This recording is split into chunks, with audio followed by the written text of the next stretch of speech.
जुराइम की दुनिया का बड़ा नाम शाह गैंग के दो शूटर सीसीडी के साथ मुबैना पुलिस मुकाबले में हलाक। चार भाई थे। उनकी इतनी दहशत थी, उन्होंने 17 रुकनी ये गैंग बना लिया था। ये गांव में किसी के घर का भी दरवाजा खड़का के वहां उनकी बहन बेटी तक को साथ बुला लेते थे। इनके खिलाफ कोई गवाही देने को भी तैयार नहीं था।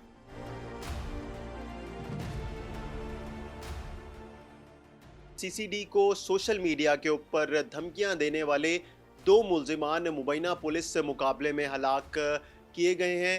इन दोनों मुल्जिमान का ताल्लुक कहां से था और किस गैंग से था, ये भी बताया जा रहा है कि कुछ इनके साथी 1 से 2 माह कबल भी मुबैना पुलिस से मुकाबले में सीसीडी ने हलाक किए थे।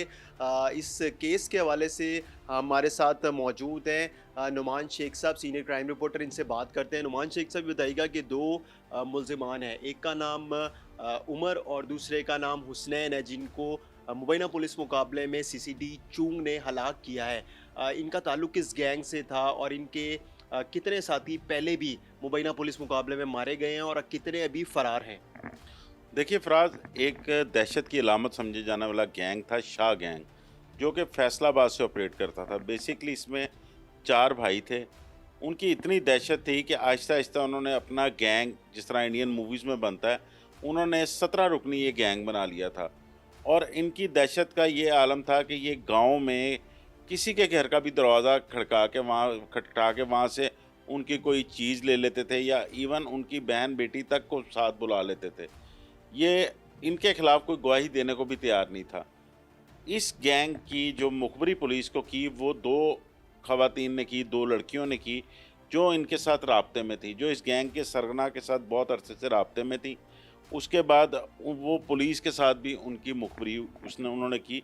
इन्होंने उन दोनों कज़नों को मार के सत्याना रोड पे फेंक दिया और 24 घंटे तक उनकी लाशें किसी ने नहीं उठाई। ये दोनों लड़कियों की आप बात ये दोनों लड़कियों की, जिन्होंने इस गैंग के बाकी अरकान की मुखबरी की थी, और इनका जो सरबराह था वकार शाह, वो जो मारा गया था, उसकी मुखबरी इन दो लड़कियों ने की थी।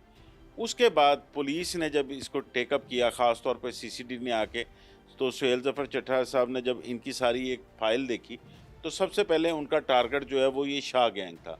इस पर फैसलाबाद में कार्रवाई हुई। ये चार इनके जो भाई थे वो मारे गए। इसके अलावा जो बिहाड़ी में पुलिस मुका जो इनके साथी भाग गए थे वो मारे गए, और ये टोटल 9 अफराद जो है वो मारे गए थे। इसमें से दो मुल्ज़िमान, जिनका नाम हसनैन और उमर था, ये लाहौर आकर रुक गए थे। उसके बाद इन्होंने सोशल मीडिया पर मुख्तलिफ बयानात दिए, जिसमें जो सीसीडी का मेन इंस्पेक्टर था इंस्पेक्टर इरम शाह, इन्होंने उसके खिलाफ बयान दिए कि अब हमारा टारगेट इरम शाह है। इरम शाह का ताल्लुक कहाँ से, लाहौर से था या फैसलाबाद से? इरम शाह का ताल्लुक फैसलाबाद से था। वो सीसीडी के मेन ऑपरेशन में शामिल रहा है।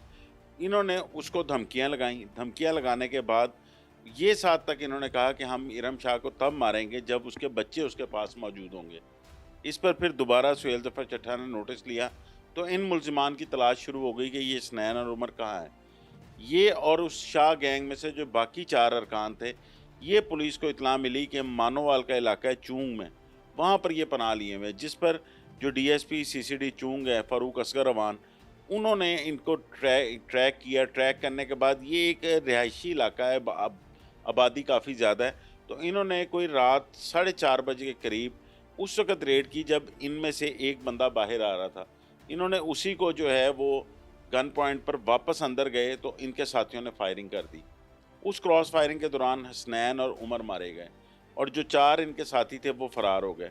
जब तफ्तीश सामने आई तो ये पता चला कि वो जो दो लड़कियों को कत्ल किया था, वो भी हसनैन और उमर ने फैसलाबाद में कत्ल किया था।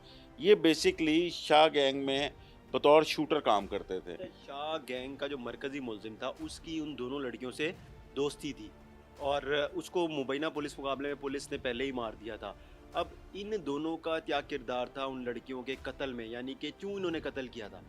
देखिए, इनको ये पता चल गया था कि जो हमारे गैंग का, शाह गैंग का सरबराह मारा गया, उसकी मुखबरी इन दो लड़कियों ने पुलिस को की है, क्योंकि ये पुलिस के साथ भी राब्ते में थी।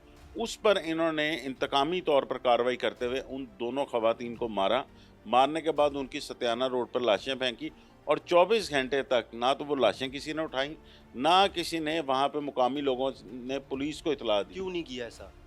बस लोगों में खौफ इतना था इस गैंग का। और ये कत्ल जो है सीसीडी के क़याम से पहले के वाक़या, ये जो कत्ल हुई थी दोनों लड़कियाँ? बिल्कुल ये सीसीडी से पहले का वाक़या है, क्योंकि उस वक़्त जो है वो जिस तरह पुलिस को इत्तला मिलती थी, पुलिस इनके खिलाफ रेड करती थी मुकामी, लेकिन जो लोग थे मुकामी उन पे इतना ज़्यादा इनका दबदबा और रौब था कि वो इस पर बात करने को तैयार ही नहीं होते थे। तो पुलिस को उन ख़वातीन के ज़रिए इत्तला मिली, पुलिस ने ट्रेस किया, उन्हें ट्रेस करके तो पुलिस मुकाबले में वो मारे गए।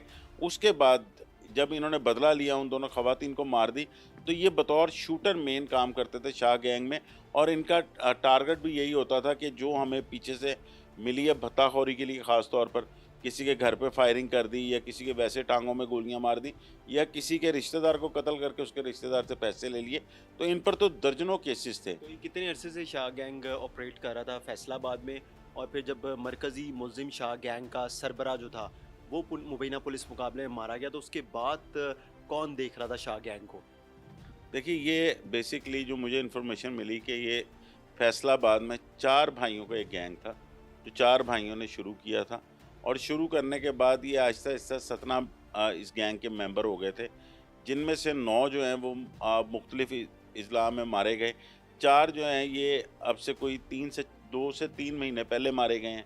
जो मेन इनके थे मुलज़म, जो वक़ार शाह, जो इनका मेन पहले सीसीडी से पहले मारा गया था, उसके बाद जो बाकी भाई ऑपरेट कर रहे थे वो ये 2.5-3 महीने पहले सीसीडी के साथ मुकाबले में हलाक हुए हैं।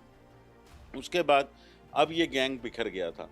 अब ये अपने तौर पर काम कर रहा था कि किसी को ये फ़ोन पर धमकी लगाते थे कि हमारा ताल्लुक़ शाह गैंग से है और हम इस तरह काम करते रहे तो हमें तुम जो भी भत्ते की इनकी डिमांड होती थी कि ये दे दो वरना तुम्हें मार देंगे। अब जिस तरह इन 2 मुल्ज़िमान ने जो मुबैना पुलिस मुकाबले में मारे गए हैं, इन्होंने सोशल मीडिया के ऊपर धमकियाँ लगाई, तो उसके बाद पुलिस ने इनको कैसे ट्रेस किया, किस तरह इन तक पहुँची? देखिए, जो सीसीडी वालों से मेरी बात हुई, उन्होंने बताया कि हम इनको ट्रैक कर रहे थे। जिस तरह इन्होंने सोशल मीडिया पर वीडियोस वायरल की, उसके बाद हमने जो लोकल इन्फॉर्मेशन होती है और मैन टू मैन इन्फॉर्मेशन होती है, वो मुख्तलिफ जो इस गैंग का कई हिस्सा रह चुके हैं लोग, जो इसको छोड़ चुके थे, मुलज़मान कई अभी भी ज़िंदा हैं, उनसे हमने बात की तो उन्होंने इनके नाम बताए कि ये नाम है इनके, ये इस तरह बतौर शूटर्स काम करते हैं। फिर इसके बाद पुलिस का अपना तरीक़ाकार है, जिस तरह उन्होंने लोकेशंस ली, इनको ट्रैक किया, तो इनकी इत्तला ये मिली थी कि ये लाहौर में छुपे हुए हैं, लेकिन इनका प्लान जो है वो और इनका टारगेट जो है अब वो सीसीडी का इंस्पेक्टर जो इरम शाह है वो है। तो अब इन्होंने उसको टारगेट करना था, लेकिन उससे पहले ही पुलिस इन तक पहुंच गई और जो मुकाबले के बाद इनके 4 साथी फरार हुए हैं, वो भी मेरी अब से कुछ देर कबल सीसीडी के वालों से बात हो रही थी। उनका ये कहना था कि उनके भी रिकॉर्ड हमारे पास मौजूद हैं, उनको भी हमने ट्रेस कर लिया हुआ है, लेकिन क्योंकि अब वो भागे में तो उनका नाम नहीं ले सकते। किन मुकदमात में वो मतलूब हैं? वो भी इसी शाह गैंग में इन्वॉल्व थे, उन पर भी कत्ल, इक़दाम कत्ल, भत्ताखोरी, इसके अलावा रेप वगैरह की एफआईआर्स हैं। उन सारों की जो पूरी प्रोफाइल है वो इनके पास मौजूद है। इनका ये कहना है कि हम उनके भी करीब पहुंच चुके हैं, लेकिन अभी उनके नाम नहीं बता सकते क्योंकि वो फ़रार हैं, तो इस तरह तफ्तीश इनकी जो है वो फिर ख़राब हो सकती है। लेकिन पुलिस का ये कहना है कि ये 4 जो रुकनी गैंग है, जो बाकी रह गए शाह गैंग में से, उसको भी जल्द पकड़ लेंगे। नाज़रीन, ये हमारे साथ नुमान शेख साहब मौजूद हैं। आपने इनकी गुफ्तगू सुनी, हमें इजाज़त दीजिए। खुदा हाफ़िज़।